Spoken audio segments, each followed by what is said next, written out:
Buenas tardes. Vamos a dar comienzo a la última mesa. ¿Qué tal un Ministerio de la Mar en España?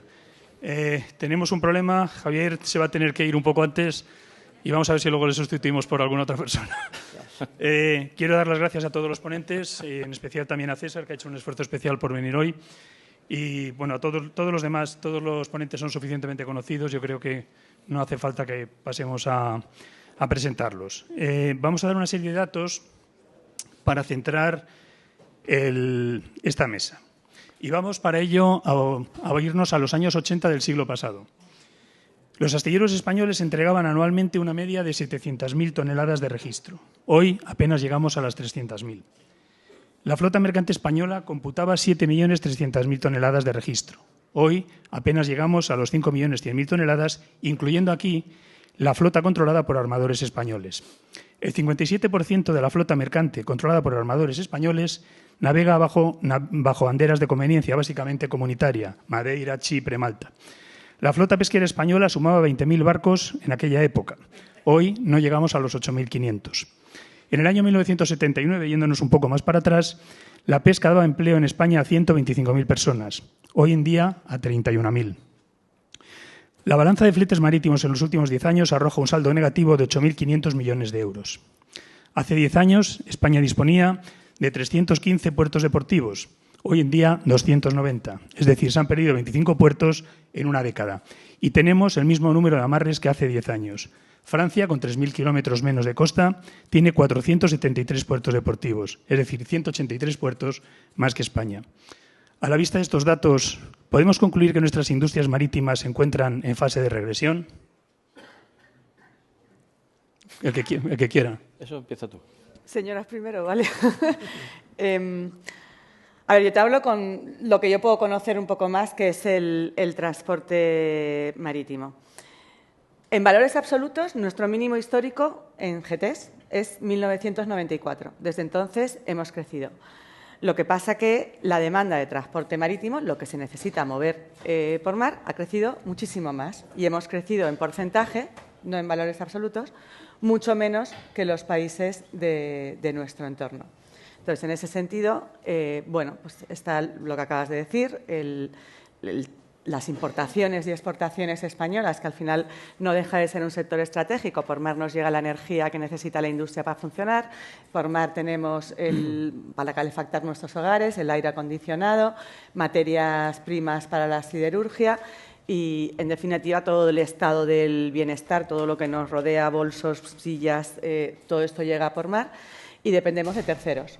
Y desde ese punto de vista, porque el 90% lo llevan empresas que no son españolas. Tenemos un sector marítimo, de transporte marítimo, que no es acorde a nuestro sector portuario.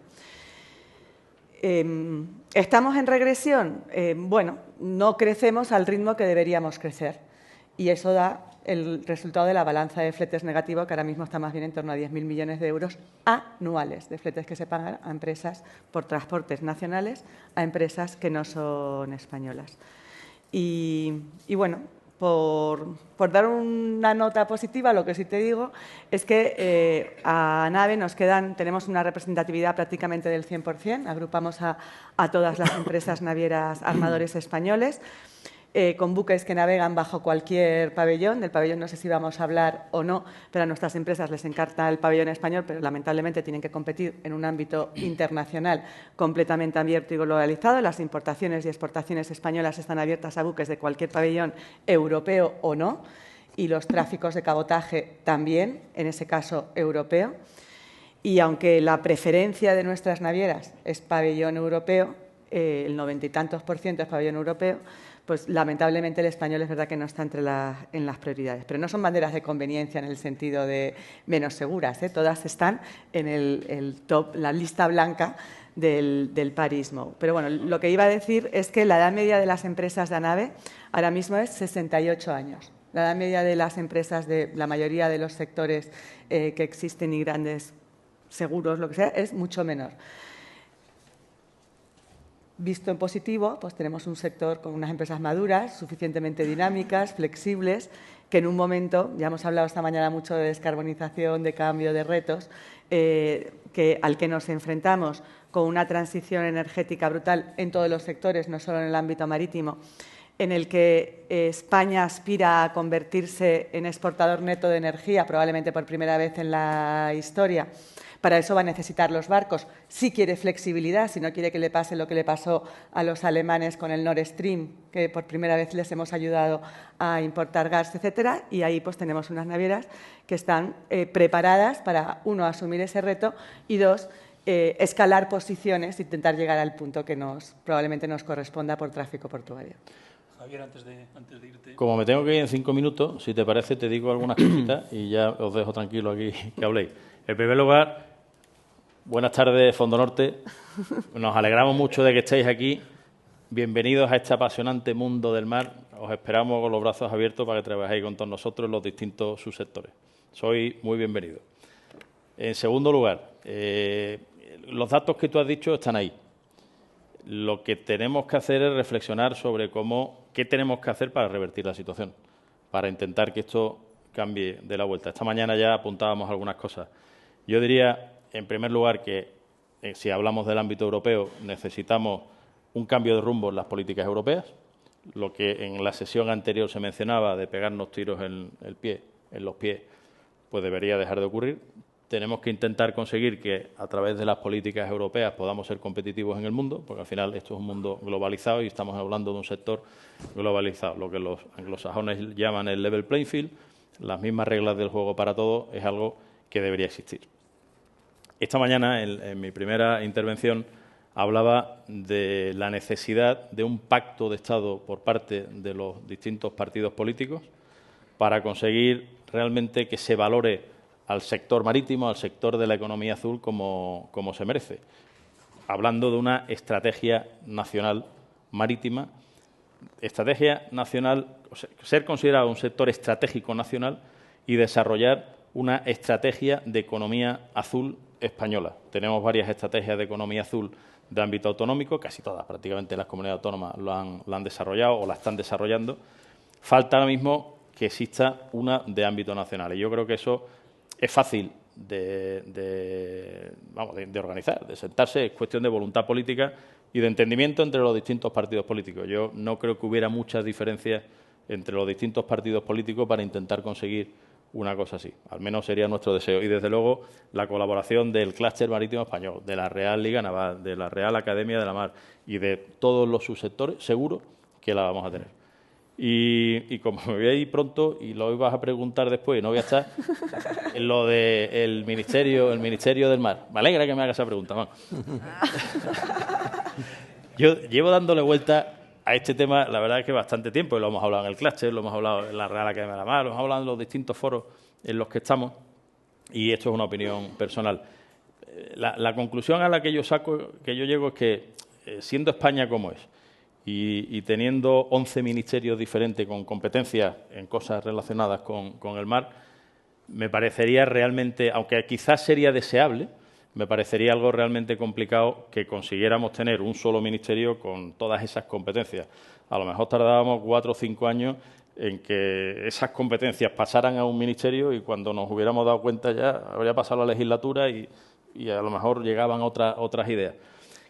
Yo me inclinaría más por ejemplo, dependiendo de la vicepresidencia económica, de Economía, de la vicepresidenta en este caso, ya no me acuerdo ni lo que es, si es hombre o mujer, vicepresidencia de Economía, que se coordinaran todos esos ministerios que tienen que ver con la mar, pero que se coordinaran de verdad, sacando el látigo y sentando allí a los distintos ministerios, secretarías de Estado, etcétera, del ámbito de la economía azul para que realmente existiera esa coordinación. Existen otras herramientas. En el clúster, por ejemplo, tenemos el Consejo Consultivo, pero en ese mismo Consejo Consultivo, donde participan representantes de distintos ministerios, te das cuenta que en muchas ocasiones algunos no conocen las cosas que están haciendo los otros. Y ese tipo de herramientas deberían servir para que exista ese conocimiento, para que exista esa coordinación. Y por eso la respuesta a tu brillante pregunta sería esa, de que desde una vicepresidencia económica se coordinara a todos los ministerios dotados de presupuesto, porque esa es la cosa que siempre suele ocurrir Lo hemos visto en las comunidades autónomas, donde se crean consejerías de economía azul, por ejemplo, pero no hay un presupuesto asignado para poder realmente hacer cosas relacionadas con esa economía azul. Y yo creo que de esas cosas tenemos que aprender. Y ya, por último, os deseo, como ya sabéis a todos, que disfrutéis comiendo pescados y mariscos, porque vais a ser mucho más felices. Esto va en especial para los jóvenes, porque vais a ser mucho más brillantes en los estudios y en vuestra vida profesional. Y con esto me voy, que a las 7:10 embarco. Buen viaje. Bueno, ya está.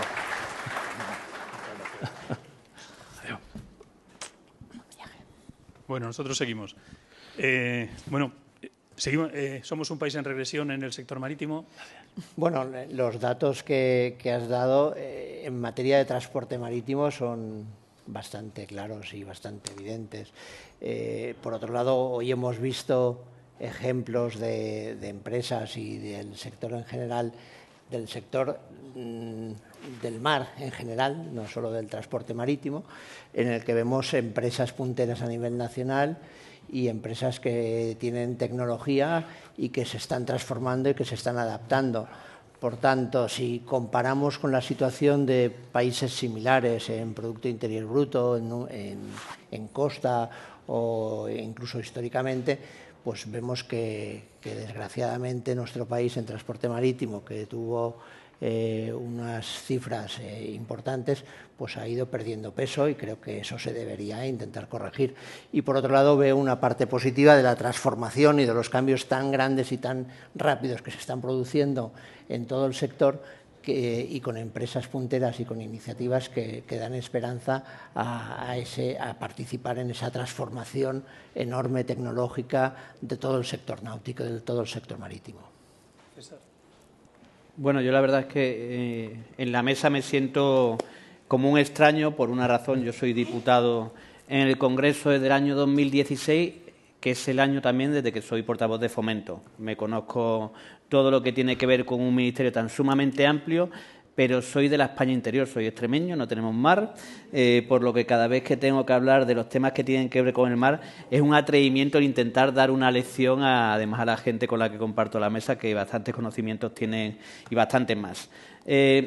Para mí la pregunta que yo podría responder y que además creo que tengo que responder, porque podría haber venido aquí con alguien que me hubiera preparado perfectamente una intervención con una serie de datos, pero pocos podría transmitir. Entonces, lo que sí creo que tenemos que hacer, y no solo en este ministerio, en este área, o en lo que tiene que ver con el mar, sino en todo su conjunto, es que la política tiene que entender cada uno de los sectores, y si no lo entiende en profundidad, lo que tiene que hacer es escuchar a la gente que sabe de ese sector. Pero sobre todo, y es el gran reto que tenemos por delante ahora en todos los sectores, es que tenemos que tener la capacidad de entender el mundo y los cambios que se están produciendo en el mundo, que cada día son mucho más rápidos, y tenemos que afrontarlo al ritmo que te piden esos cambios. ¿Cuál es uno de los problemas que está teniendo actualmente países europeos? Y además es curioso que pase en Europa, que es que como los cambios se dan a una velocidad que antes no se ha visto, se dan mucho más acelerados, la política y sobre todo las instituciones europeas, que son muy burocráticas, son incapaces de dar la respuesta al ritmo que lo dan otros países. Y eso lo que nos está haciendo es perder posiciones, pero no perder posiciones a España como país, sino a la Unión Europea como concepto, ¿no? Vemos, y además lo hemos visto con anuncios de otro tipo y en otros sectores, cómo tanto China como Estados Unidos en otros sectores se están adelantando a los retos que tenemos por delante, ¿no? Por eso una de las claves que tenemos y que tenemos que entender la política es que tenemos que entender esos cambios, que tenemos que acelerar la forma en la que se da respuesta, que la Unión Europea tiene que entender a los retos que nos enfrentamos, y además lo vemos cada día como no tiene ningún sentido el que la Unión Europea ponga unas restricciones en cuanto a la contaminación de los buques que atracan en puertos españoles, cuando tienes a buques que atracan en puertos que están al lado, que no tienen esas restricciones, porque eso lo único que consigue es que perdamos posiciones de competitividad. Y da la sensación a veces que la Comisión Europea no entiende esas cosas. Si se nos achaca a los que estamos en el Congreso de los Diputados, que estamos lejanos a los ciudadanos y a sus problemas, imagínate a aquellos que están en el Parlamento Europeo, que están en instituciones europeas, que lo tienen mucho más lejos. Y creo que es uno de los problemas que tenemos principalmente ahora. Lo que hemos ido haciendo y lo que vamos a seguir haciendo en este tiempo es, como soy portavoz de Fomento desde el año 2016, me tocó algo que tiene mucho que ver con el sector, que es gestionar el conflicto de la estiba, y que ha tenido una gran repercusión, o podía haber tenido una gran repercusión en los puertos españoles y, por tanto, también en las empresas navieras. ¿Cuál fue la filosofía que aplicamos y la filosofía que seguimos aplicando? Conseguimos entender el sector, conseguimos buscar la interlocución permanente, que es algo que seguimos haciendo y que lo que hemos demostrado en todos estos años que llevamos en el Gobierno, desde el año 2018, es que hemos dado cierta estabilidad a los puertos, que eso no es algo menor, porque eso lo que garantiza es que en un sector tan complejo, en un sector además en el que suele ser tan conflictivo en todos los países, que tiene que ver con el sector de la estiba, en un sector además que tiene una gran influencia en las actividades navieras, en un sector además que tiene una gran influencia en el sector económico, le hayamos dado cierta estabilidad a partir de un sistema que es tan sencillo como cada vez que vemos que hay un problema que hay que resolver, sentarnos con cada una de las partes, escuchar a cada una de las partes y encajar los engranajes y hacer que funcionen. Eso es lo que tiene que hacer la política. Y creo que muchas veces no es lo que hace o no lo que se entiende. Nosotros no nos dedicamos simplemente en el Congreso de los Diputados a votar lo que se decide, sino que tenemos que servir de interlocutores con los sectores y tenemos que buscar la forma de cómo hacemos frente. ¿Estamos en regresión o no? Yo creo que la pregunta más adecuada, en vez de hacer esa pregunta, era preguntarnos si estamos aprovechando todas las oportunidades que tenemos por delante o no. Y si no estamos aprovechando todas las oportunidades que tenemos por delante, ¿cuáles son los motivos? Y es lo que tenemos que cambiar. Yo lo hablaba además antes con alguien sobre el sector de la fabricación de buques en España y la pregunta que hay que hacerse es, ¿tenemos elementos para competir con otros países y no lo estamos haciendo? Eso es lo que tenemos que analizar, porque muchas veces a la conclusión que se puede llegar es que no tenemos herramientas, ni vamos a tener herramientas para conseguir alguno de los objetivos y tenemos que ser conscientes de ello. Bueno, no he hablado concretamente de los datos del sector marítimo porque no los conozco, pero creo que además la política lo que tiene que aportar es la parte de qué tenemos que cambiar. Yo soy consciente de que tiene que cambiar muchas cosas y jornadas como esta sirven para eso. Yo he venido un rato, intervengo y me voy, pero la clave es que pueda tener, además que tengamos la interlocución permanente. Tenemos una ley por delante que es la Ley de Navegación Marítima, que vamos próximamente a gestionar y que espero que sea además que cuente con un amplio consenso dentro del Parlamento, a superar en una época en la que es muy complicado sacar leyes porque los partidos políticos no deciden apoyarlo o no apoyarlo dependiendo del contenido, sino de otra serie de estrategias. Yo tengo que agradecer a todos los partidos, incluso al Partido Popular, que decidieran que saltáramos el primer paso sin ninguna dificultad, que el primer paso es que no hubiera enmienda a la totalidad, que próximamente cerremos el plazo de enmiendas parciales y que a partir de ahí nos pongamos a negociar. Creo que hay determinados temas, y este es un tema importante por el papel que juega España por su posición, en el que tenemos que llegar a acuerdos entre todos los partidos. Y creo que soltar el rollo de todo, y me voy a intentar quedar, porque si no me podría seguir aquí toda la sesión hablando sin parar. Aquí tenéis en esta transparencia, este es el entramado administrativo del sector marítimo español. Un entramado que incluye 11 ministerios, 11 secretarías de Estado, 6 direcciones generales y 14 entes administrativos varios con competencias además transversales entre algunos de ellos. A la vista de esta transparencia, ¿podemos afirmar que existe una política marítima definida en España? No. Pero bueno, no sé si es a la vista de la transparencia. Yo entiendo lo que ha dicho Javier, que a lo mejor no es tanto el número de ministerios, sino el problema, que tiene toda la razón, es que no existe una coordinación horizontal entre los ministerios. Y las disfunciones que eso produce es que son brutales. O sea, yo no sé, tú me dices un día, yo busco el móvil y te digo que probablemente ese día el problema que tenía. Este año, pues se les ha olvidado publicar el catálogo de ocupaciones de difícil cobertura. Ahí están los deportistas de élite y los marinos mercantes. Debe ser que no han contratado ningún entrenador del Real Madrid, no ha tenido que cambiar ningún jugador, y entonces, de repente, nuestros buques empiezan a no tener tripulantes, porque ya hemos visto en la anterior que... Y si llamas y te coge el director general de navegaciones y el viernes a ver si organiza una reunión, y ya lo han publicado. Impresionante. Ojalá tuviera yo esta celeridad. Porque cuando teníamos a los piratas atacando a los buques en el Índico, ahí tardaron 10 años. Porque, claro, teníamos que hablar con Interior, teníamos que hablar... Y todos nos daban la razón. Pero como no hubo ningún pepinazo ni ningún gasero que estallara, 10 años. Cuando se cargaron tuvieron un problema los de pesca y se solucionó también rápidamente. Y eso que tuvimos disparos que se enseñaron, pero bueno, no hubo muertos, no se solucionó. Se transpone una directiva de electricidad con un impuesto que manda la Unión Europea y se les olvida poner que la directiva pone obligatoriamente, no recomendatoriamente, que el marítimo está exento. Y entonces luego empiezan todas las chapuzas, tanto con el de migraciones como con el de Hacienda y la electricidad. Por cierto, que tengo una empresa que pagó 1 millón de euros a un despacho de abogados para que le dijera que Hacienda tenía razón. Y cuando nos consultaron a nosotros, entonces Manolo Carrier cogió el texto en inglés en español. Coño, que el texto en español de la directiva está mal y como consecuencia la transposición española. Pero te puedo decir, yo qué sé, el impuesto de sociedades, cuando pusieron los pagos trimestrales, pues se olvidaron de nosotros. Entonces, las bonificaciones no se tenían en cuenta y entonces 18 meses más tarde Hacienda te devolvió un montón de dinero. Pero de esas te puedo decir miles. Entonces, no existe esa coordinación, es cero. Y es muy difícil. O sea, nosotros somos un sector que es completamente globalizado. Tú compites en el ámbito global. Todo el mundo dice, no, es que todos dicen que son diferentes. Bueno, pues no existe otro sector en la Unión Europea que tenga unas directrices sobre ayudas de Estado desde el año 1997 que permiten que se paguen impuestos cero. No es el caso en España, pero a nuestras empresas no les importa pagar algo de impuestos y contribuir, pero tienen que competir en el ámbito internacional. Que el IRPF de los trabajadores esté bonificado, que incluso a cero, que la seguridad social también esté bonificada incluso a cero. Somos el único sector que tiene eso, no hay otro, sobre todo vigente durante tanto periodo de tiempo. ¿Por qué? Porque se supone que somos estratégicos, porque no se quiere, Draghi lo ha dicho ahora, ojo, estamos perdiendo cuota, no en valores absolutos, de flota controlada, en detrimento de los asiáticos, el conjunto de armadores europeos, que España no es nada dentro de la Unión Europea, somos los 12º, terceros por tráfico portuario, 12º por flota controlada, pero la flota en Europa sí que hay países que apuestan por el marítimo. Francia e Italia tienen flotas que son 10 veces la española, ¿no? Sin mencionar a los nórdicos.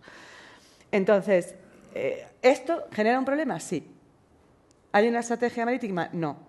¿Que la solución es, como se propone en la Ley de Puertos, un Consejo Nacional Marítimo en el que se sienten todos los ministerios?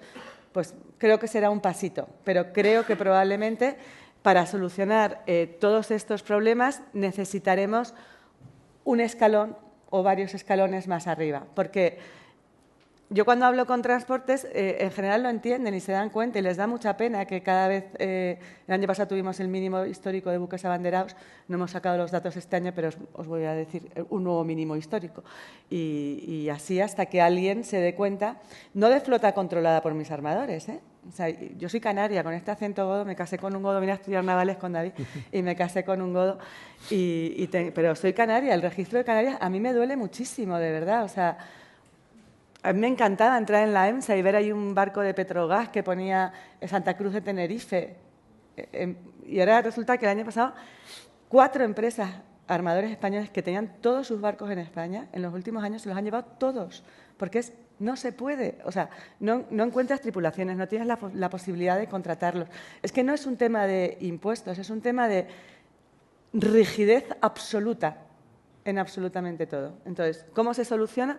Pues a lo mejor no es un ministerio, porque volvemos a tener otra estructura vertical, rígida, que hay cosas que no se van a poder transferir y que van a precisar de otros ministerios. Pues a lo mejor no es un ministerio, pero que necesitamos, a lo mejor es la vicepresidencia, algo que coordine horizontalmente todos los aspectos de los que dependemos, es que no me cabe ninguna duda si queremos ser algo en la economía azul.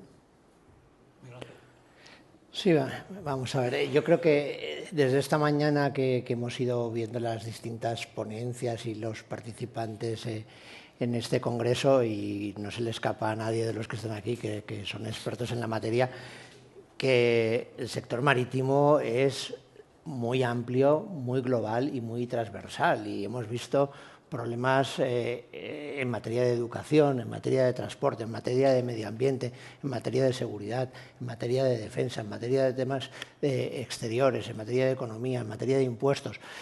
Es extenso y transversal.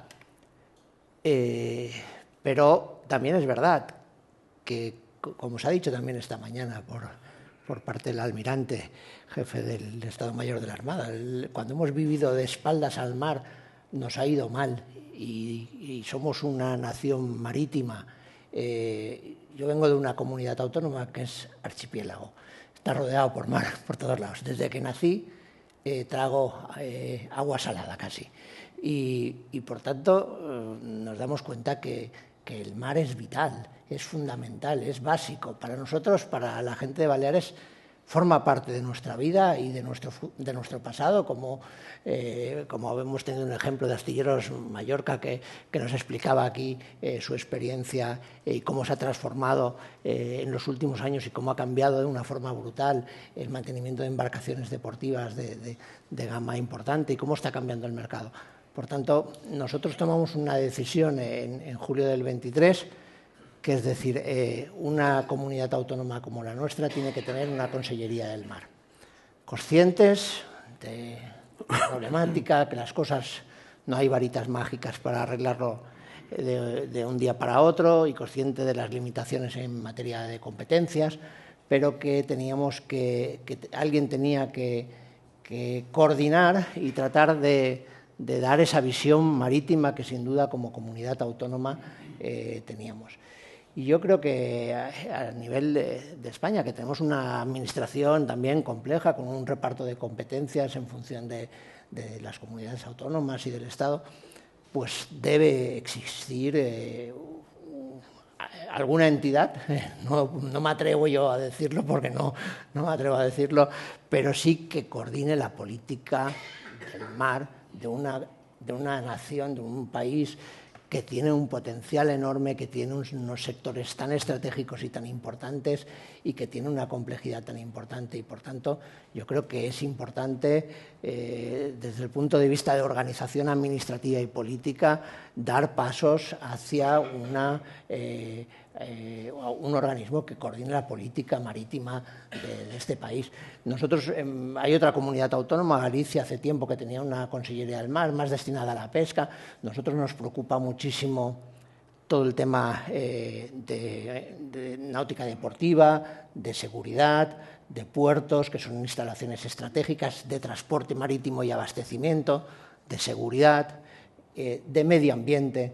Entendemos que la actividad náutica deportiva pues tiene que también contribuir al mantenimiento del medio ambiente y por eso creamos una Consellería de la Mar y del ciclo del agua, porque tenemos otras competencias en materia de ciclo del agua y el agua al final hasta el agua depurada acaba en el mar y la tenemos que cuidar para que no nos contamine, pero creemos que sí, que ese es el camino que debemos seguir y evidentemente no me atrevo a decir si a nivel de ministerio o algún tipo de coordinación a nivel estatal en materia de política del mar. César. Bueno, yo podría aquí actuar como político, que además es como vengo. Entonces, lo lógico sería decir aquí que para nosotros es una prioridad el mar y que, por tanto, tiene sentido un Ministerio del Mar. Pero como creo que lo que se espera de los políticos no es que digamos lo que la gente espera escuchar, sino lo que creemos que tenemos que hacer y decir, creo que no es tan importante que haya un ministerio o no haya un ministerio. Creo que no es tan importante la estructura que se encargue de lo que tiene que ver con el mar y cómo se coordina con los distintos ministerios, sino creo que lo que es importante es cambiar las dinámicas que actualmente existen, pero no solo para esto. Es decir, y lo decían al principio con la primera parte de la intervención, lo que tenemos que buscar la forma es cómo la política y todo lo que depende de la política, sea legislativa, como en mi caso, o sea la parte de los gobiernos, tienen la capacidad de dar las respuestas adecuadas en el momento adecuado. Y lo que ha conseguido, o una de las ventajas que tienen las democracias, que es un sistema muy garantista y muy burocrático, en parte se ha convertido en un hándicap. Y lo que tenemos que buscar la forma es cómo buscamos el equilibrio. Y lo decía antes con el concepto que tenemos de Europa, en el que podemos ir presumiendo de que tenemos una estructura muy legal, muy garantista, que tenemos un elefante muy potente que anda muy lento. Y ese es nuestro principal problema. Y en este tiene que ser, primero, tenemos que ser conscientes de que España tiene que jugar un papel muy importante en el tema del mar por nuestra configuración, es una de nuestras grandes oportunidades, pero no sirve solo con eso, sirve con que podamos facilitar aquellos procedimientos que cuando tenéis un problema, la gente que os dedica al sector, se solucionen de forma rápida. Ahora tenemos una ley por delante que no sé, que sois vosotros los que lo tenéis que decir, si viene a mejorar todo lo que existe para que ese gran problema que tenemos en cuanto a los buques de bandera española lo soluciona. Y eso es lo que nos tenéis que decir vosotros. O sí, claro, por eso digo además que sois vosotros los que... Pero también voy a decir una cosa. En política sabemos que la normativa actual también nos tenemos que preguntar si mejora la anterior. ¿Mejora lo que tenemos? Bien. Porque en esto además a los que tenemos que negociar las leyes, bueno, es un paso, no creáis que es algo menor. Los que tenemos que negociar las leyes, hay un elemento que nunca conseguimos y que además es bueno que no lo consigamos, que es nunca llegamos a aquel punto al que quiere el sector que lleguemos, ¿vale? Pero hay un paso importante que es que por lo menos se consiga avanzar. Y además porque hay otra serie de restricciones. Ahí haremos además un trabajo, como hemos hablado, para que nos podáis hacer las propuestas en la medida de lo posible de cómo lo podemos cambiar. Pero además os vamos a pedir una cosa. Aquellas cosas que nos podáis hacer llegar con la modificación de la ley para conseguir que todas aquellas cosas que se puedan mejorar se mejoren, que hagáis la labor de intentar convencer a los partidos que es importante que dejemos de lado nuestras estrategias partidistas temporales para decidir hacer una ley que pueda mejorar todo lo que tiene que ver con el sector. Yo, de todas las leyes que he negociado en estos años, si le preguntas a los sectores si se sienten satisfechos con lo que hemos llegado, todos me dicen que no. Pero por lo menos que me quede la satisfacción que hemos avanzado en positivo, porque también puede pasar lo contrario, ¿eh? Porque además en la política suele ocurrir una cosa. Yo, como digo, soy portavoz de un área muy extensa. Y a veces no somos conscientes que cuando estamos haciendo modificaciones legislativas y nosotros desde el Congreso creemos que lo hacemos en positivo, a veces estamos creando problemas. Pongo un ejemplo que no tiene que ver con este sector, pero que puede ser aplicable a todo. Ley del sector ferroviario.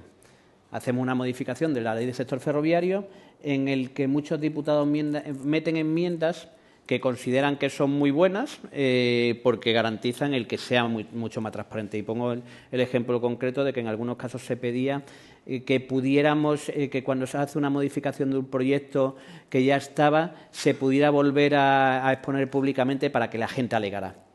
Si a cualquiera le pregunta, oye, ¿eso qué tal? ¿Está bien? ¿Esa medida es buena? Dirá, claro, pues es una medida buena porque te permite que la gente pueda participar. Cuando en España preguntas por qué tardamos tanto en hacer líneas de alta velocidad, en parte es porque tenemos culpa los que estamos en el Congreso, que metemos enmiendas que incrementan la burocracia porque creemos que está garantizando determinados elementos, pero no somos conscientes que está teniendo unos efectos negativos en otro sentido. Y para eso es importantísimo que vosotros, en cada uno de los procesos que tienen que ver con las leyes, participéis. Pero participéis siendo conscientes, además, de una cosa que es: no tenéis que mirar solo por el sector, sino por el conjunto. Porque cada vez que modificamos una ley, y ahora tenemos una ley muy importante encima de la mesa, que es la Ley de Movilidad Sostenible, nos solemos encontrar con una cosa que a nosotros nos dificulta mucho la tarea. Para nosotros queremos hacer la mejor ley, pero cada vez que nos juntamos con un sector, cada uno de los sectores tira de la cuerda pensando en ellos. No intenta alejarse en un momento dado del concepto de su sector y dice, oye, voy a intentar desde mi visión del sector cómo puedo aportar para que la ley sea lo mejor posible en el conjunto. Entonces, nosotros normalmente lo que nos encontramos en el Congreso, y más con esta aritmética parlamentaria y con partidos muy pequeños que no tienen asesores que le puedan dar la información adecuada de cuáles son las consecuencias de cada una de las enmiendas que meten, es que aparecen cosas muy raras y que además generan determinados problemas. A los políticos se nos achaca que tenemos unos privilegios de la leche. Algunos dicen incluso que tenemos un montón de asesores. Lo que estamos comprobando en los últimos tiempos es que hay partidos que tienen un solo diputado. Un diputado, imaginaros, yo tengo que saber de fomento y no sé de todo lo que tiene que ver con el sector del transporte. Imaginaros un diputado que tiene que saber de economía, que tiene que saber de ciencia, de servicios sociales, de sanidad. ¿Qué suele ocurrir habitualmente en este país? funcionan igual que en el resto de Europa una serie de empresas que son empresas de lobby, empresas que buscan influir en los diputados en cada momento para conseguir que sus enmiendas salgan, y lo que hacen esos diputados es asumir todo lo que les llega.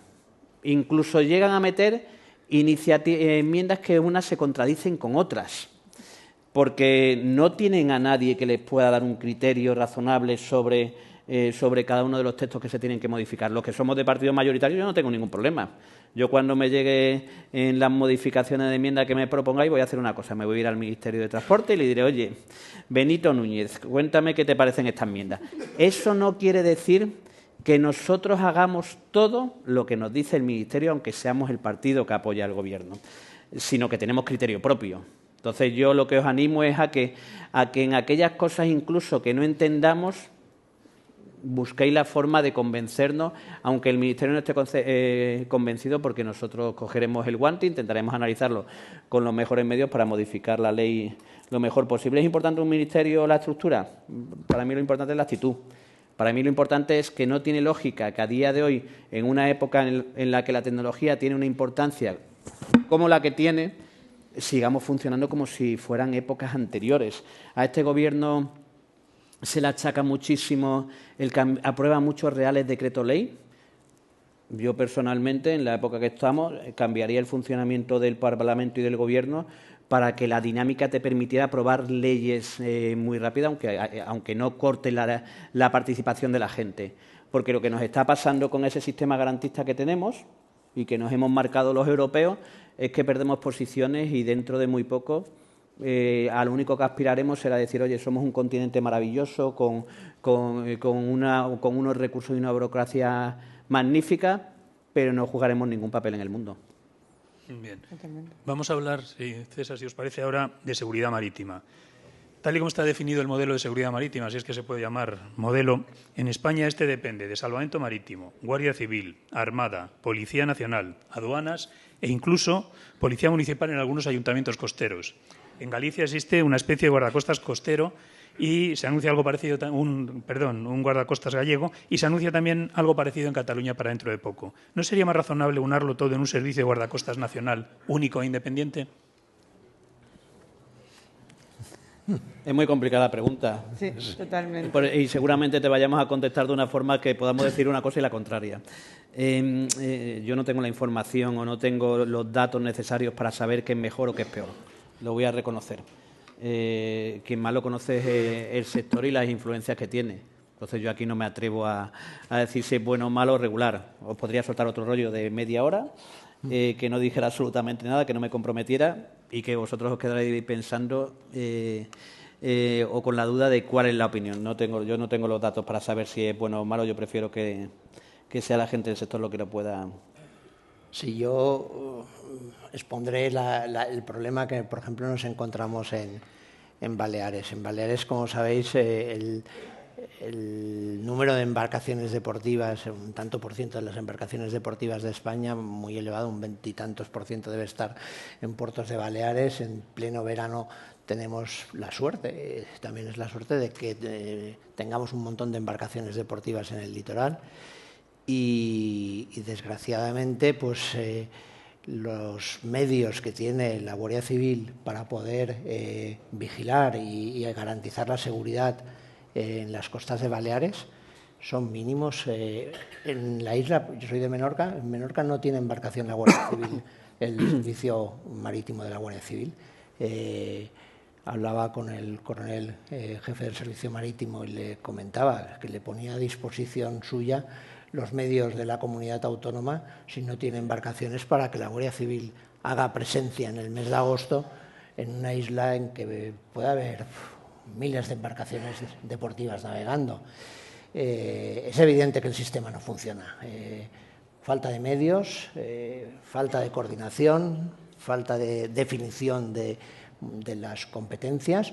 Nosotros, como comunidad autónoma, y desde que tenemos la Consellería del Mar, vamos a incrementar los servicios de vigilancia de los puertos que dependen de la comunidad autónoma y poner nuestros medios materiales a disposición, en este caso de la Guardia Civil, para que como mínimo la función de disuasión para el cumplimiento de las normas elementales de la navegación deportiva se cumplan. Comentaban también el problema de las motos acuáticas, ¿no? Y del control de todo esto. Es evidente que en una comunidad, yo creo que en toda España, un litoral como el que tenemos y una posibilidad de disfrutar de la navegación deportiva y no se cumplan las normas de navegación y tengamos esta cantidad de organismos competentes pero que no cumplen la función. Por tanto, algo está fallando, es evidente, hay que poner algún sistema para coordinarlos. Las comunidades autónomas, dentro de las limitaciones de competencias que tenemos, como mínimo desde Baleares, lo vamos a intentar colaborar con el Estado y con la Guardia Civil para mejorar la seguridad marítima. A ver, yo creo que se han mezclado muchas cosas en esa pregunta. Yo estoy pensando, pues mis armadores, los que van por el Índico o por el Golfo de Guinea, les dices que vas a poner a no sé quién profesional no sé dónde. Yo creo que no van a querer renunciar a la Armada. Están encantados cuando hay un despliegue de una fragata y cuando tuvimos los picos de piratería con la Operación Atalanta, que España siempre ha jugado ahí, la Armada Española, un papel líder. Hemos tenido mucha cercanía, seguimos teniendo mucha cercanía con... Entonces, pues esa parte ya te la separo, por un lado, porque has mencionado Armada. Aduanas. Aduanas es a lo mejor, bueno, si estamos hablando de la DABA, de los que hacen, que tienen barcas y van en alta mar, porque entiendo que no estamos hablando de la parte terrestre, que podríamos hablar, o sea, los servicios de inspección en puerto, pues es verdad que ralentizan mucho y generan una burocracia a veces excesiva, incluso con buques que tienen cargas que vienen de otro país de la Unión Europea y que no han pasado por ningún otro puerto y que hoy día, con los medios que hay, están perfectamente controlados, porque con el ICE el barco está controlado, sabe de dónde ha venido, ponéis cualquier nombre de cualquier barco y os sale gratis et amore. Si encima pagas un poquito, te dice la velocidad a la que está navegando, qué es lo que está haciendo, te da un montón de información. ¿Por qué si va por carretera pasa libremente y si va por mar, cuando se supone que se quiere la política comunitaria, esa transferencia de mercancías de la carretera al mar, o esa comodalidad con él? Entonces, bueno, ahí sí, obviamente se puede mejorar y quitar burocracia o controles o lo que sea. Y luego, claro, en la parte pues tenemos muchas cosas, porque estamos hablando de la Guardia Civil, medidas más de interior, de protección. Se ha mencionado SASEMAR, incidentes. Ahí también con los inmigrantes están también jugando, pero no tiene nada que ver eso con que se produzca un incidente y un derrame. Entonces, yo creo que si se produce un incidente o un derrame, tú necesitas pues lo que tiene la EMSA, que son unos contratos con armadores que tienen barcos que están operando, que están en funcionamiento, con tripulaciones operando y en funcionamiento, no esperando a que surja alguna vez gracias a Dios, mucho tiempo, y que estén, si están en casa, pues es que no te van a saber reaccionar a eso una vez a lo mejor ningún año, si Dios quiere, nunca más. Pero, entonces, no sé, creo que requiere mucha más pensada, pero no lo tengo claro que realmente sí unificar todo. Al final tenemos el Ministerio del Mar, todo en uno, pues a lo mejor no es la solución para todo, ¿eh?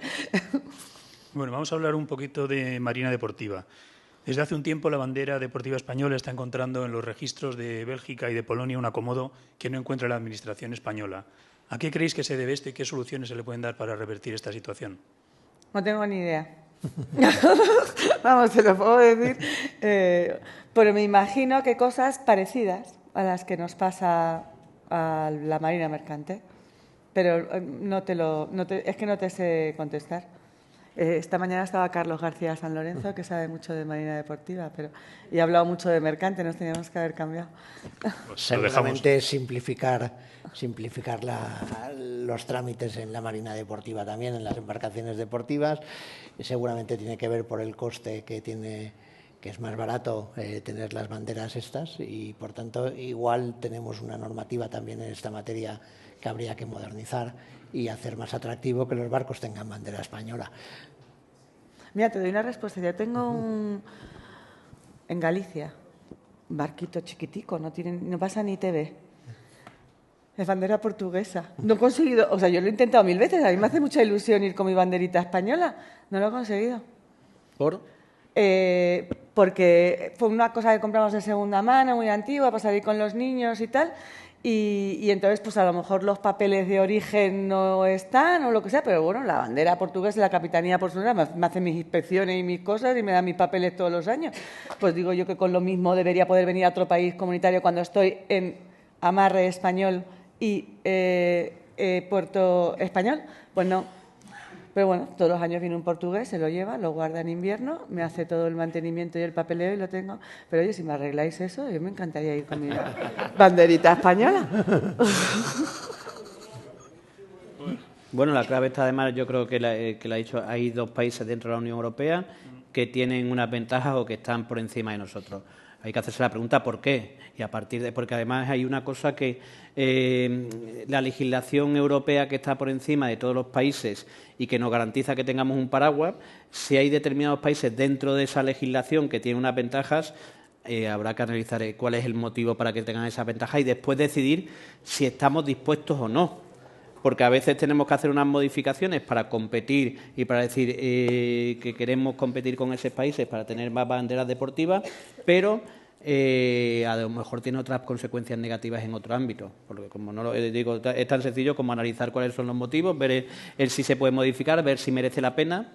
Y a partir de, y además hay una oportunidad. Estamos modificando una ley ahora que tiene mucho que ver con hacer más atractivo el que pueda haber barcos de bandera española. No digo que lo vayamos a conseguir porque, como me habéis dicho antes, la ley como está planteada mejora lo que tenemos actualmente, pero no es la maravilla del mundo. No, a ver, por aclarar, el problema es que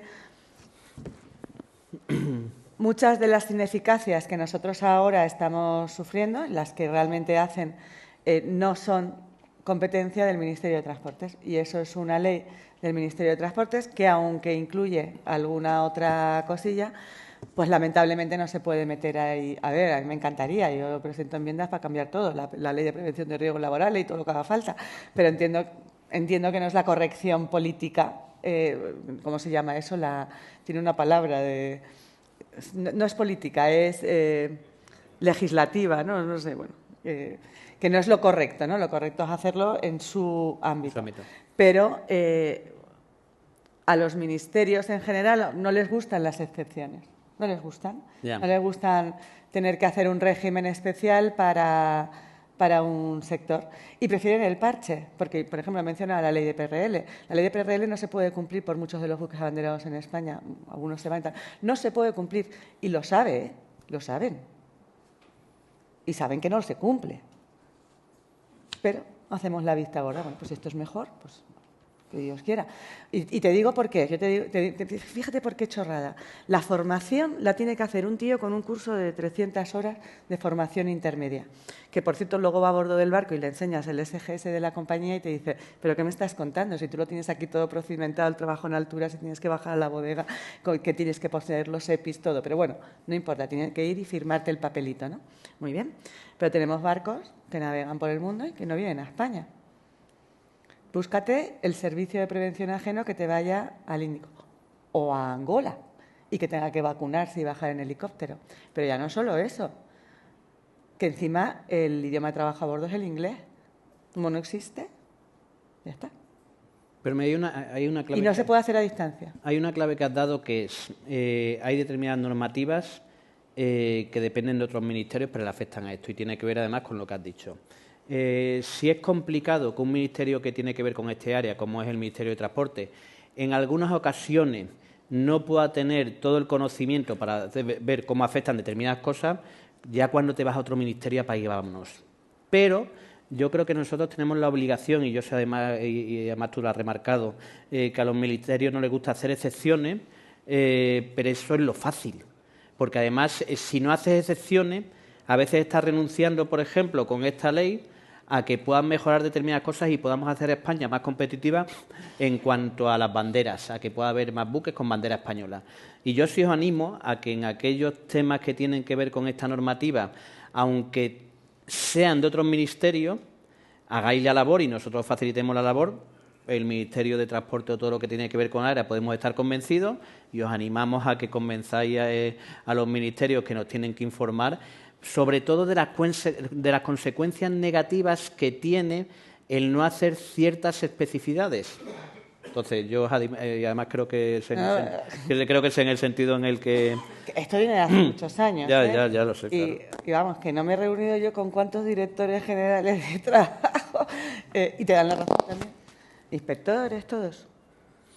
¿Y no lo has conseguido? No.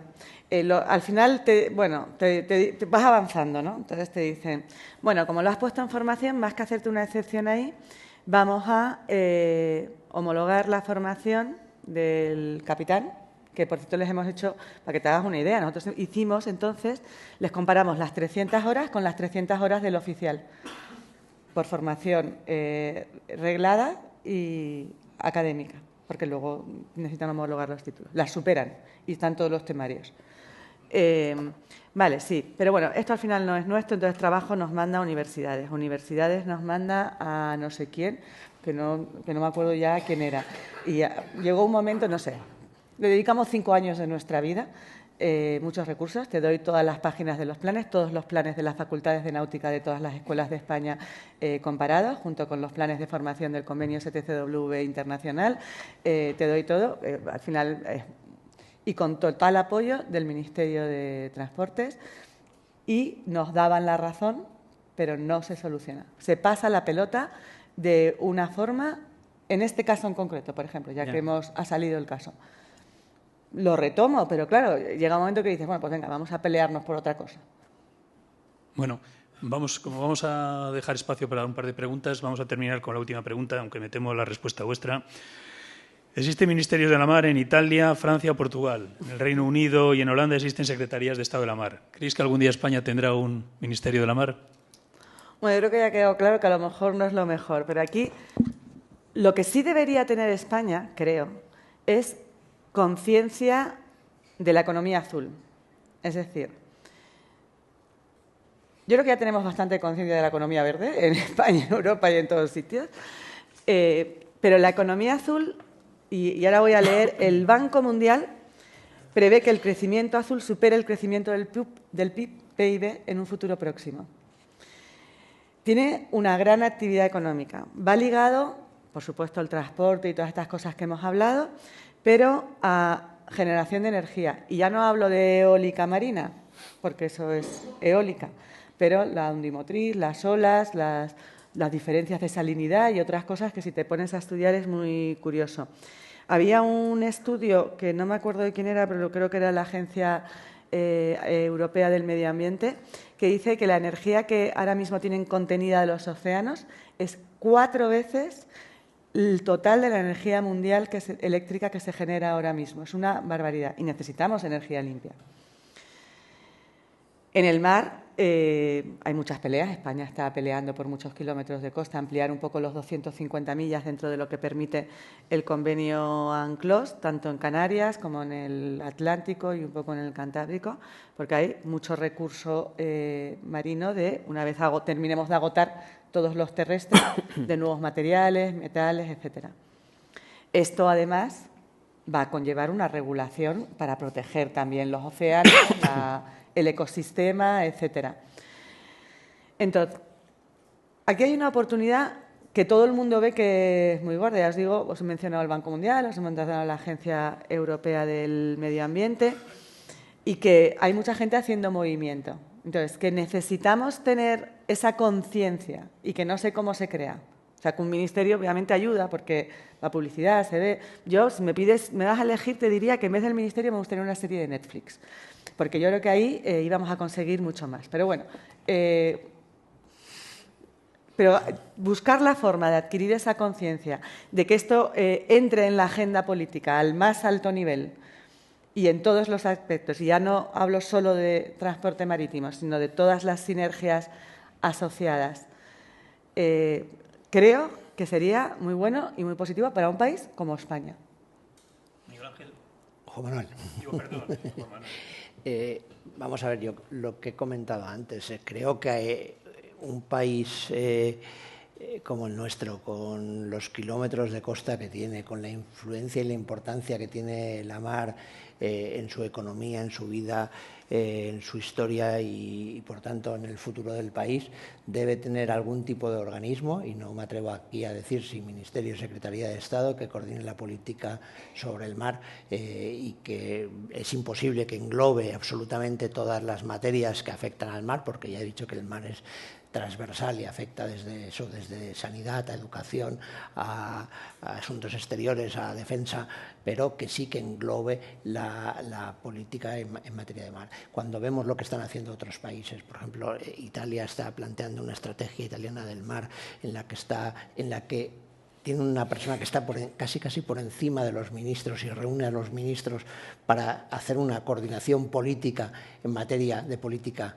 del mar, en que engloba la seguridad, engloba la explotación de los fondos marinos, engloba el transporte, engloba los cruceros, los astilleros. Nosotros no nos podemos quedar mirando hacia otro lado mientras vemos lo que está pasando. Por tanto, creo que por ahí es el camino que deberíamos seguir, y sé que es complicado, sé que es difícil, que no es fácil, pero que sí que se debía luchar porque hubiese algún tipo de organismo, sea Secretaría de Estado, sea Ministerio o sea otro organismo que coordine la política del mar en España.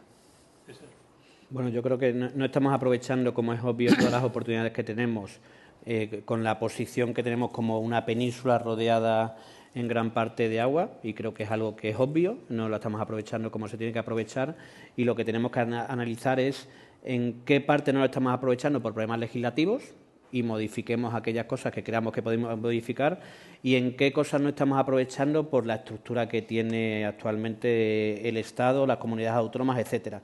Hay una parte que es clave que además nos pasa con todos los ámbitos, que tiene que ver con y antes se decía, con la configuración de nuestro Estado, las competencias que tienen las comunidades autónomas, etcétera. Yo creo el sistema y me creo el sistema español en cuanto a las autonomías y el papel que pueden jugar, si está bien configurado, porque además el conocimiento que tienen las autonomías por cercanía a determinados ámbitos es muchas veces mayor que el que tiene el Estado. Pero si eso no tiene unas herramientas de coordinación adecuadas, se vuelve en contra. Baleares, evidentemente, tiene un mayor conocimiento de su entorno que el que pueda tener el Estado.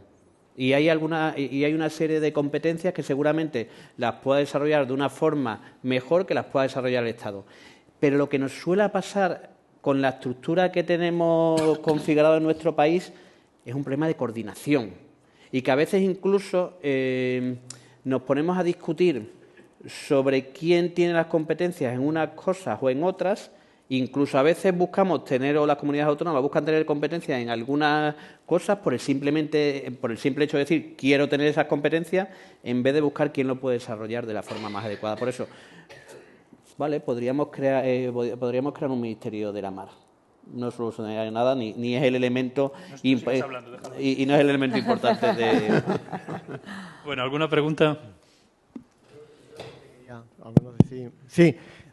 Una cuestión con el tema de la mar. Yo creo, fijaros, por ejemplo, que es posible el tema de creer en el Ministerio de la Mar. Pero, como habéis comentado, que todos habéis coincidido, que el problema está en la coordinación. Mira, tengo un tema similar que pasó en otro sector, que también he trabajado, que es el tema del turismo. Hasta que no hubo, por ejemplo, un ministro de turismo que coordinase todo lo que es el turismo, y se enfrentase, te puedo decir también, claro, eso no lo puede hacer ni el sector, ni las asociaciones, ni nada. Llega hasta un propio ministro y se enfrenta con un compañero suyo, ministro también. Eso lo he visto con el de Hacienda, me acuerdo de turismo que tuvimos, con el de también que había de Fomento. Bueno, me acuerdo con el tema del turismo pesquero, fijaros y tal. Oye, vamos a facilitar esto para la pesca, porque tal. No. Nos tocaba Fomento y decía, es que nos falta, hay que regularizarlo porque tenemos un problema con las embarcaciones, porque tenemos los seguros, esto no puede ser y tal. Bueno, fijaros, pero si tiene la fuerza de coordinarlo un ministro, el resto no va a poder. Yo creo que es imposible, por ejemplo, traspasar las competencias ni de industria, ni un montón de cosas que tenéis, ni Hacienda, al Ministerio de la Mar. Pero sí que el Ministerio de la Mar, como ministerio o, como bien has dicho, Elena, a lo mejor como una vicepresidencia que coordinase, por ejemplo, el tema de la mar, yo creo que sí nos serviría y influiría mucho más en Consejo de Ministros y en todo que como está ahora mismo. Fíjate, ¿sabes? Si me permite, hay una cosa más importante que el que haya un ministerio con poder llevando el tema marítimo, incluso que tuviera el nombre. Y esto que voy a decir seguramente ni se entienda y además os resulte raro. Es mucho más importante que eso, que el ministro que lleve el área que tiene que ver con el tema del mar tenga influencia política. Y vosotros pensaréis, hombre, todos los ministros tienen influencia política, depende del perfil del ministro. Y evidentemente eso lo hemos visto y vosotros lo habréis visto a lo largo de los años, que dependiendo del ministro y dependiendo del poder de influencia que tuviera dentro del Gobierno o en la relación con el resto de ministerios, tiene más capacidad para sacar cosas o no. Primero, tiene que haber un ministro que entienda el tema, que crea que es una prioridad, que crea además que España, por su configuración, es prioritario que aprovechemos todo nuestro potencial y que tenga poder. Porque si no, podrás tener un ministro igual que tienes un ministro de Consumo, pero que no tenga ninguna influencia en una serie de cosas. Y no me he querido meter con nadie. A ver si se va a malinterpretar. ¿Alguna pregunta más? La última. Juan, Pablo Peiro, Clúster Marítimo Español. Es una pregunta, una solicitud al diputado. Se va a reformar ahora la ley de puertos y marina mercante. Propongo que el Clúster Marítimo Español, con sus asociados, se permita en el Congreso defender las alegaciones que hemos presentado. Entonces, es una petición que creo que, haciendo eco a que se quiere escuchar al sufridor, que por favor nos atiendan y que expliquemos por qué se piden esas cosas, pero de una manera formal.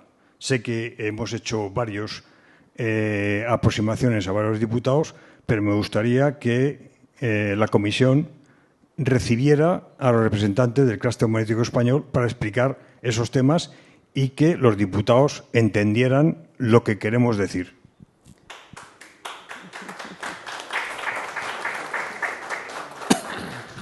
Venga, voy a adquirir un compromiso, que además creo que puedo adquirir. A la hora de cómo la sociedad civil y organizada participa en el ámbito parlamentario, tiene dos formas. Una es acercándose a cada grupo parlamentario pidiéndole o animándole a que defienda sus enmiendas, y otra es que hay con leyes que se hacen y con otras leyes que no se hacen, con motivo de la aprobación de una ley o de la modificación de una ley podamos invitar al Congreso a participar al sector para que nos explique su posición o explique la visión. Yo me comprometo a hacerlo sí, porque eso tiene otra dificultad. Si yo digo aquí que vamos a abrir la participación para que se opine de la ley al sector, después viene lo segundo. ¿A quién? Porque todo el mundo va a querer participar. Entonces, si consigo la fórmula en el que en una sesión, y digo en una sesión de comisión, puedan comparecer una serie de asociaciones representativas y que no nos genere el problema de que uno nos digan por qué este sí y yo no, yo me comprometo a que lo podamos impulsar. Vamos a darle una vuelta si hay, y además vamos a hacerlo con vosotros. Si vosotros sois capaces de proponerme cuáles son las asociaciones que en una jornada con 3, 4 comparecencias se da por satisfecho todo el sector, hacemos una comisión de...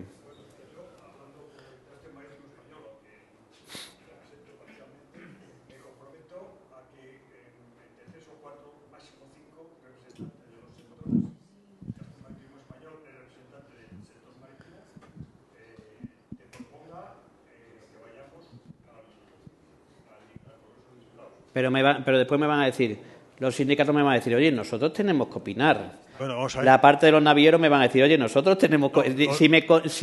Los navieros, vamos a ver. Los navieros van a estar los puertos, van a estar la náutica y no sé si alguno más. Yo me comprometo a hacer esa propuesta en nombre del Clúster Marítimo Español. Creo que has dicho unas cosas importantes, pero es importante también que nos escuchéis a los que saben, porque yo sé que han habido varias enmiendas ya propuestas por varios grupos, que son los que han propuesto desde el punto de vista, digamos, individual, por sus sectores. Pero creo que, aprovechando lo que has dicho hoy, es que vayan y expliquen a los diputados en conjunto, cuáles son las propuestas y lo que significan, porque un papel a veces no lo explica bien. Hay que explicar lo siguiente. Entonces, si has recogido el guante, yo te propongo, oye, esto vamos a ver, si van a ir 70 representantes, por eso, yo te propongo 3, 4, máximo 5 representantes de los sectores marítimos en España. Pero tiene que cumplir una segunda condición. Porque además yo aquí me he cogido las competencias, soy un grupo parlamentario.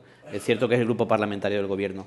La propuesta tiene que cumplir que el resto de partidos que están representados digan nos parece representativo del sector y que no se vaya de 4. Bueno, porque además yo lo tengo que pactar con el resto de partidos. Y además todavía no, es decir, no hay enmiendas registradas. Es decir, bueno, el plazo de enmiendas lo cerraremos próximamente y a partir de ahí habrá unas enmiendas. Pero no me parece mal que se pueda opinar sobre esta ley si conseguimos el equilibrio de que haya una propuesta reducida de personas que puedan intervenir y que el resto de grupos parlamentarios den el ok de que es esa propuesta. Porque además con las leyes suele pasar una cosa, y a mí me pasa, que todos empiezan después. ¿Y por qué no también fulanito? Es decir, si conseguimos esa lista que el resto de grupos parlamentarios no le genere problema, yo me comprometo a impulsarlo. Yo te voy a hacer en nombre del Clúster Marítimo Español una propuesta y espero que sea aceptada. Pero me lo tienen que aceptar el resto de grupos, que no depende solo de mí. Ya, pero bueno. Y ya sabéis cómo están las dinámicas parlamentarias. Sí, pero bueno, ya haremos alguna gestión con algún grupo más. Bueno, yo creo que es suficiente. Tienes allá, Julio. Sí. Había un par de preguntas ahí. Sí, yo una pregunta para Elena. Si tenéis cuantificado económicamente y también cualitativamente, ¿qué supone para España la pérdida de cada abanderamiento? A ver, esa es una complicación, por así decirlo, en el sentido de, a mí cuando me reúno con el comisionado del registro de Canarias, etcétera, pues efectivamente ellos no hablan de... no le interesa tanto el número de barcos, sino vamos a hablar de empleo, vamos a hablar, y en particular además para Canarias. Y es sumamente complicado, porque aparte de la balanza de fletes, que es así la hemos hablado, y además si tenemos una cobertura del 10%, suponiendo un reparto 40-40-20, que es lo pactado más o menos a nivel mundial, que puede ser el reparto del comercio internacional de un país, y supiéramos que un 40% debía ser nuestro, ponte un 30%, pues ya sabes, de los 10.000 millones anuales, pues ahí hay una parte que no va a empresas españolas, no cotizan en España y no se pagan impuestos en España. También es verdad que he dicho que nosotros somos un sector que no pagamos mucho impuesto, o sea, porque competimos en el ámbito internacional. Pero luego tienes todo lo asociado. Si tú no tienes armadores, no necesitas en la misma medida oficinas técnicas, ni bancos y financiación marítima, ni seguros, ni astilleros, y entonces hay un estudio precisamente del Clúster Marítimo Español que dice que dentro de la economía azul el transporte marítimo es el que genera un mayor factor multiplicador, que cuantifican en 4 y cercana a 4 en función de valor añadido y empleo. Todo eso es muy, muy difícil de cuantificar. Yo lo único que puedo hacer es darte un estudio que hace EXA, están a punto de actualizarlo, el último que te puedo dar es del 2021, creo que es, donde se trata de cuantificar a nivel europeo con algún dato de España, pero nosotros no lo ligamos a España. Yo creo que España no tiene que luchar por el pabellón, tiene que luchar por las empresas. Las empresas son las que realmente te generan empleo y dinero. Italia tiene un 20% de su flota en pabellón nacional. Nosotros tenemos un 40%. El problema es que tenemos un 40% de una porquería y ellos tienen un 20% de mucho. Y entonces tienen en pabellón nacional 10 veces más tonelaje que nosotros. Creo que en realidad 17. Entonces, lo importante yo creo que no es tanto la bandera, es el sector empresarial y a partir de ahí la bandera va a venir sola. Si es competitiva, pero si tú tienes un sector empresarial también fuerte, pues también vas a tener más facilidad de acceder a unos y otros y que te escuchen. O sea, que al final todo va ligado. Pero la pregunta es complicada. Bueno, vamos a cerrar ya, que nos están dando también Juan, un toque. una muy corta. Que no Muy es pregunta muy corta, siquiera. promételo. Sí, respecto a las modificaciones del texto refundido de la Ley de Navegación Marítima que están en el Congreso, yo invito a todos los asistentes que entren en los diarios de sesiones y se vea la presentación, la exposición que hizo Benito Núñez, tan brillante como nos tiene acostumbrado, y las respuestas de todos los grupos parlamentarios. Se habló absolutamente de todo, menos de la Ley de Navegación, el texto refundido. Conclusión, lo que hicieron algunos partidos, dice, ya alegaremos en pleno. Y se ha abocado el proyecto de ley al pleno del Congreso. Ha salido de comisión. Entonces me temo que no las comparecencias, etcétera. Con lo cual, personalmente veo muy difícil que esto salga adelante en un futuro muy próximo. Pero no tiene lo de abocar a pleno, voy a explicar qué es y qué supone, que no supone nada. La Comisión tiene competencias legislativas plenas para aprobar una ley y se podría aprobar en comisión. Cuando se aboca a pleno, que además ahora se hace de forma automática con todas las leyes por parte de algunos partidos, lo que te hacen es que tú también tengas que pasar por el trámite del pleno, pero eso no lleva nada. Es decir, eso lo que te lleva es que nosotros cuando terminemos con la ley y aprobemos las enmiendas, si no se abocara a pleno, en comisión lo quedamos votado y no hace falta votarlo en pleno. Esto es lo que te lleva a que se tenga que votar en pleno, nada más. Pero la misma dificultad es si no hay un acuerdo, aunque no haya vocación a pleno, no se va a aprobar aunque no tenga que pasar por el pleno. Es decir, no tiene unas consecuencias en eso. Cuando digo además, con motivo de la ley, lo que hicimos además, propiciamos la comparecencia del secretario general para hablar de las dos leyes que estaban en tramitación, la aérea que vamos a aligerarla y que va más avanzada, y la parte marítima, y nosotros tenemos la potestad de pedir comparecencia en el Congreso no solo de la gente del Gobierno, sino por determinadas causas concretas, como se ha propuesto por aquí, del sector. Entonces yo digo, yo voy a intentar impulsar en la medida de lo posible, en el marco y en el contexto de esta ley, el que si hay una propuesta concreta que el resto del grupo lo puedan aceptar, podamos en ese trámite de negociación, lo podamos también, oye, que pueda dar el sector allí su opinión y que el resto del grupo lo pueda. Fijaros en una cosa, y lo decía al principio de mi intervención. Si yo que soy extremeño, que soy portavoz de transporte de un grupo parlamentario grande y solo llevo transportes, tengo el conocimiento que tengo de esto, es lógico que cuando los diputados intervienen de grupos pequeños que tienen que saber de todo, van a hacer lo mismo que hago yo, encima mucho peor, pues, porque al final no tienen además el conocimiento como tal. Otra cosa es que además hemos cogido una dinámica parlamentaria que yo no comparto, que es cuando estamos hablando de la ley de puertos y hay un secretario general que es de un gobierno, el diputado de turno aprovecha para darle por otros motivos.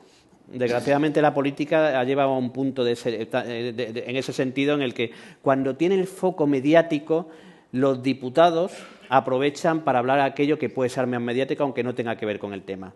También, porque esto puede parecer desesperanzador de, oye, la dinámica que se da en la política, también os diré que ocurre una cosa.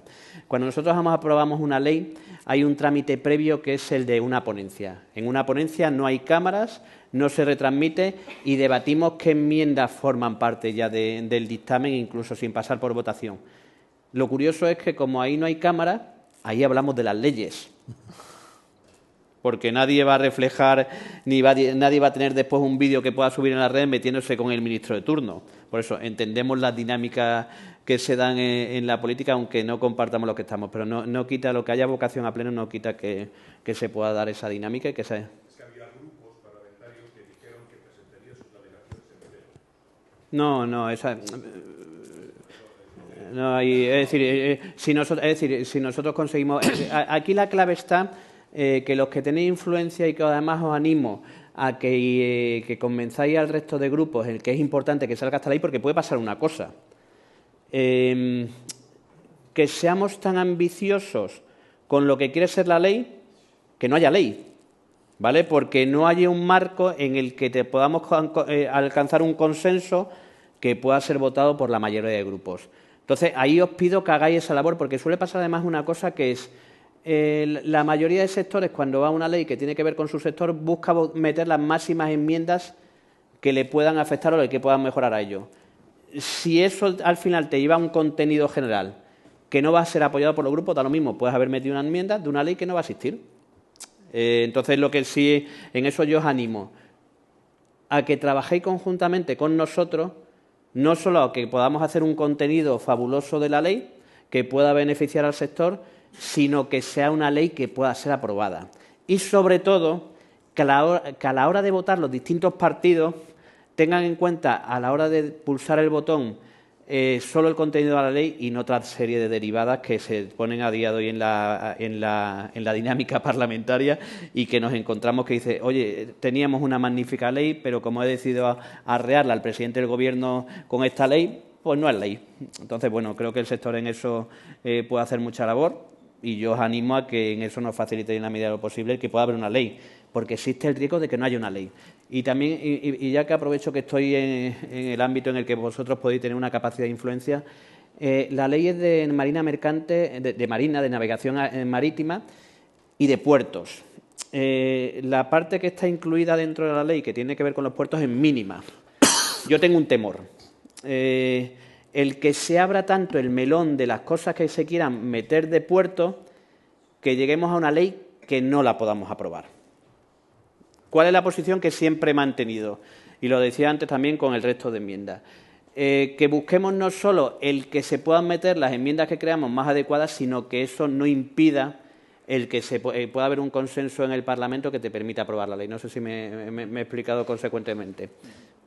El objetivo tiene que ser aprobar. Es decir, si esta ley es mejor que la que había, el objetivo tiene que ser aprobar una ley. ¿Que podemos mejorar respecto a lo que está? Perfecto. Pero el objetivo tiene que ser aprobar esta ley.